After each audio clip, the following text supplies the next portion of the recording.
In this module, we will be discussing solving word problems by doing algebra. There are basically four different types of problems we will be solving. First, number or logic problems. Second, figure problems, also known as geometry problems. Third, mixture problems. And fourth, distance problems. In this first short video, I am going to discuss the first type, which is solving number or logic problems. Regardless of the type of problem you are working on solving, it is important to always start off by identifying what you need to find out and assigning X to that. I call that the labeling part.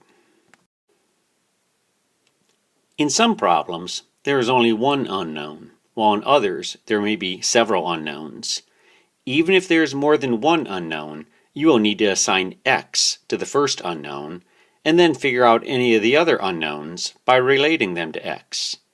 For instance, one number problem might be the sum of two consecutive even numbers is 58. Find the numbers. To solve this, there are two things you don't know, the first even number and the second even number. So for my labeling part, I might say at the very beginning that X is equal to the first even number.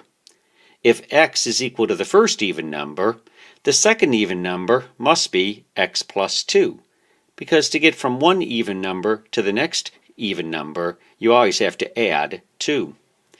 In the problem, it says that the sum of the two numbers is 58. So, here's my equation, X plus, in parentheses, X plus 2 equals 58. Now I really don't need to put in the parentheses around the X plus 2. I just did that just to show you that you do have two separate numbers. Then I would go through and solve that particular equation. And you see that I went through and did that. I have an answer of X is equal to 28. Remember, in the problem it said to find the numbers. So I do need to give a complete answer and check it. If X is equal to 28, I can come back to the labeling part, this part right here, the X plus 2, being the second even number. If X is equal to the first number, 28, I just need to add 2 to that, and I get 30 for the second number. And then I can always check. And certainly, if I add together 28 plus 30, I do get 58. So I do have a correct answer. Here is an example of another number problem. Rather than me just doing the problem, I'm going to be asking you to do the problem in stages and to pause the video at times to try it yourself. I am thinking of three numbers. The second number is twice as large as the first number. The third number is 5 less than the first number. The sum of all the numbers is 31.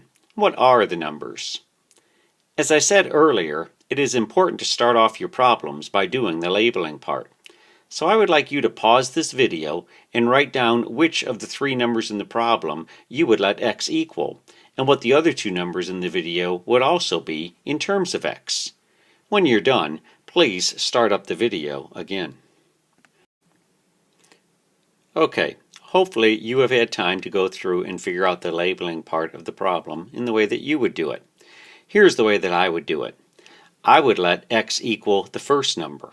The reason I would do that is because they tell me in the problem that the second number is twice as large as the first number, and the third number is 5 less than the first number. So if that's true and X is equal to the first number, I would have 2X is equal to the second number, and that third number is X subtract 5. Then you can see, once again, I have my equation written. It says that the sum of all the numbers is 31. And then I would just go through and solve this. The first thing I would do is I would get rid of the parentheses, and then I would go through and add my x's, and you can see that I'm doing that. 4x minus 5 is equal to 31. If I added 5 to both sides, I would get 4x is equal to 36, and then dividing both sides by 4, I would get x is equal to 9. Once again, I would put this information back into the labeling part. I know that the first number, X, is 9. That must mean that the second number is 18, which must mean that the third number is equal to 4. If I add up all those numbers, I would certainly get 31 for my answer, so the problem does work. A logic problem is really very similar to a number problem. It's just more real life. Here's an example. You bought a hammer, a pair of pliers, and a wrench. The total cost was $60. If the wrench cost 3/4 as much as the pliers, and the hammer cost twice as much as the pliers, what was the cost of each item?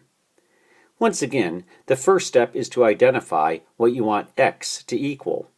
I would probably let X equal the cost of the pliers, since the other two items are compared to its cost in the problem. So you can see here is my labeling part of the problem. From that then, I have an equation, and the equation would be x plus 3/4 x plus 2x is equal to 60. Now this is one of those problems in which I have a fraction, and it can certainly be solved many different ways. Because it has the denominator of 4 in that fraction, I would probably multiply both sides by 4, and you can see that I have done that in the second step of the equation in order to simplify that just a little bit more. And you can see that I went through and did that and get a final answer of x is equal to 16. Once again though, you do need to make sure that you give the cost of each item. So if the cost of the pliers is $16, the wrench would be 3/4 of that, or $12. The hammer would be 2 times as much as the pliers, which is $32. All three items would total $60. So the answers are correct. Here's another logic problem that I'm going to ask you to do first by yourself.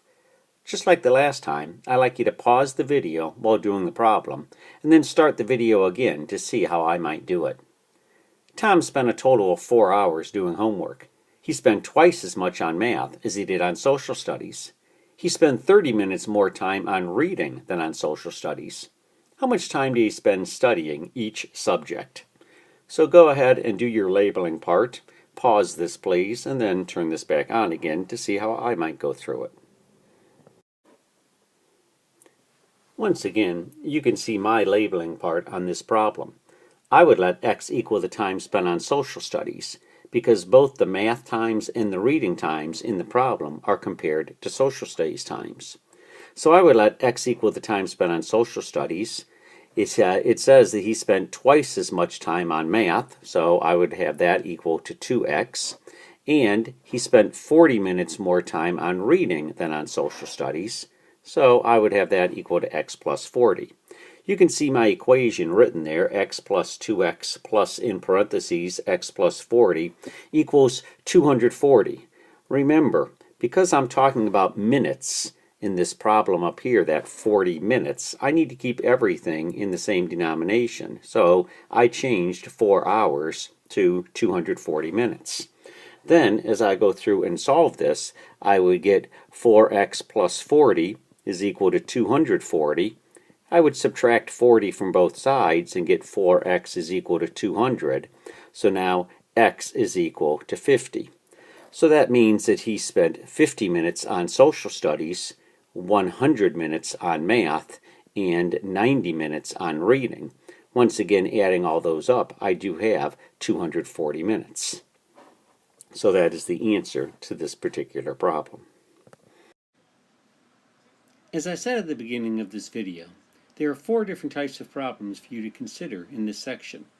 Please watch the next video for the next type.